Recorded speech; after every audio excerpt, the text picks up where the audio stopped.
Hey guys, and Merry Christmas Eve. This Christmas Eve is quite a unique one for us because the power is out. As much of you know, there is a storm across America and everybody's got super low temperatures. We're in the teens right now, and this morning our power went out. If you haven't seen my video on how to bake when the power is out, check out that video. This morning I made some cinnamon rolls on the wood stove. Now, on Christmas morning, I always make a sourdough French toast with a banana rum topping. That's going to be a little challenging when the power is out.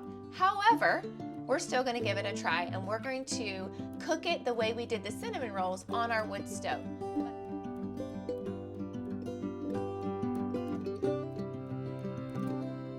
I'm going to go ahead and mix up the dough, and then I'm going to let it sit the rest of the day, and then I am going to cook it tonight. So let's get started on the mixing.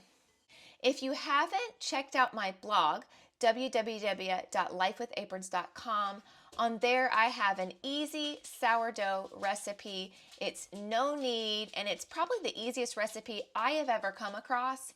I make it regularly, and honestly, I can do it without a thought.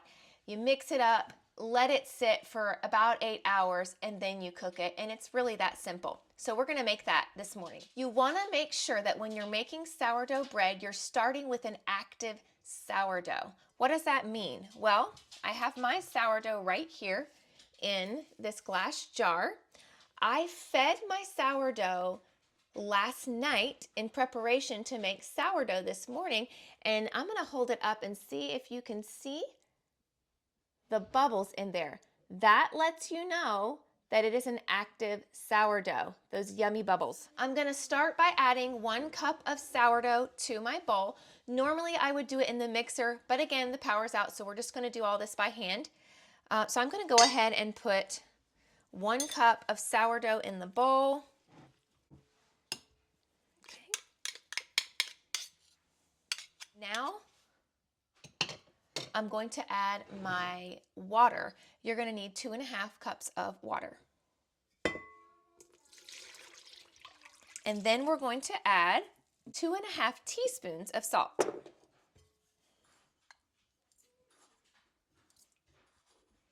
There we go. I'm going to give this a little stir just to combine everything together, and then I'm going to start adding my flour. Okay, my mixture is pretty good. I'm going to start adding the flour. The recipe calls for 6 cups of flour. That's kind of a loose measurement. You're really wanting to make sure that your dough, it's not sticky, but it's not too dry. And I'm going to show you what that looks like. But sometimes it's 5.5 cups, sometimes it's 6 cups.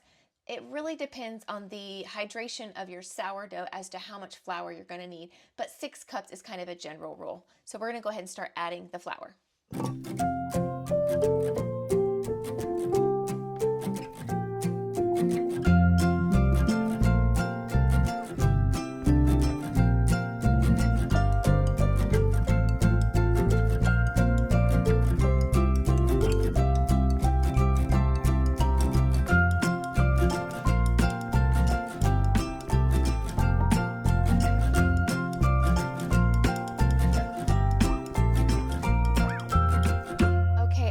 Mixing my dough. Now, I mentioned this is a no-knead recipe, and that is true.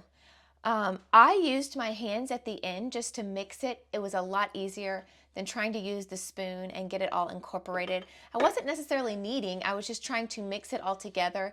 Like I said, I would normally do this with my mixer, but because the power's out, I'm doing it by hand. But I want to show you what the consistency looks like when you've had enough flour into the dough. I'm just going to hold this up and show you right here. You can, it's slightly sticky, but I'm not getting a ton on my finger. And that's the consistency that you want. If it's too stiff, it's going to have trouble rising. If it's too sticky, it's just going to be a big mess on your hands and everything. I am going to put a dish towel over this. I'm going to put it in a warm spot, and I'm going to let it rise for the rest of the day, And then tonight we are going to try and bake it on the wood stove.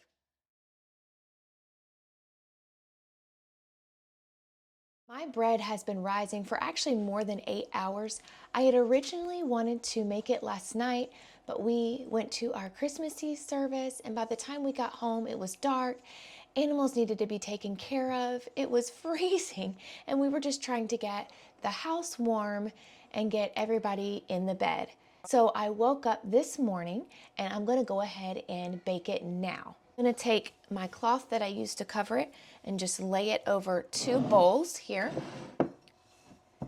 I'm gonna flour the cloth, and all I'm gonna do is half the bread dough up and make it into 2 loaves that we can put on the wood stove.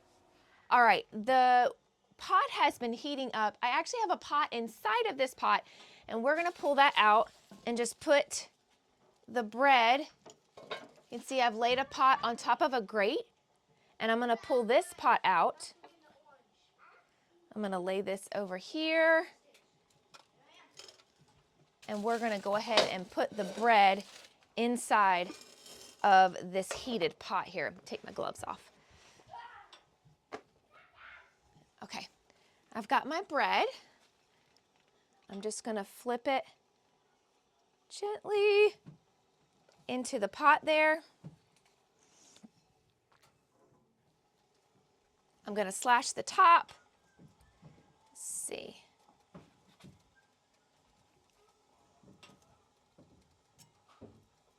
Woo! Have to be very careful. It is super hot. I got my gloves back on. I am going to cover this up, and we're gonna put it back in the pot very carefully. Everything is super hot. Again, I have put hot coals on the top here. You can see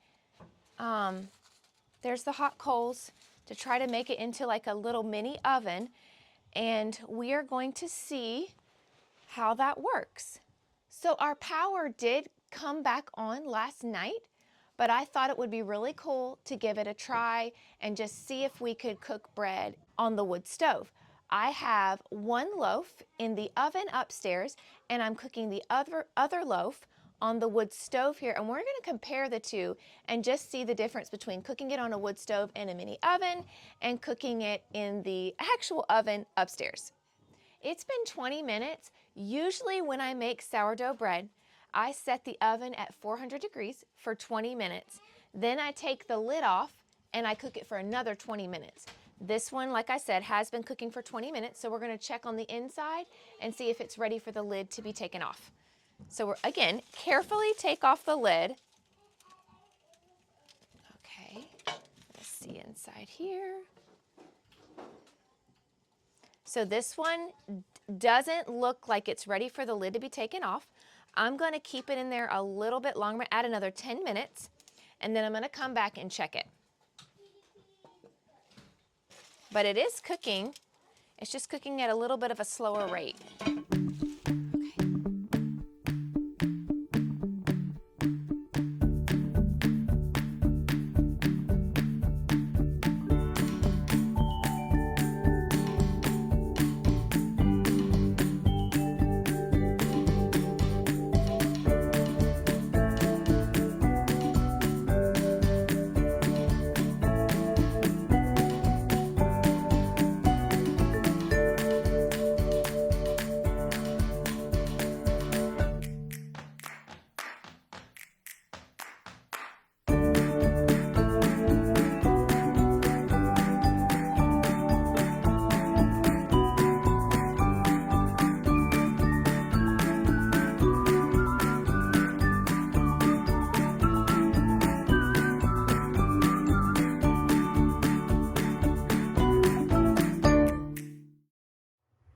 Okay, I've got both of them out of the oven.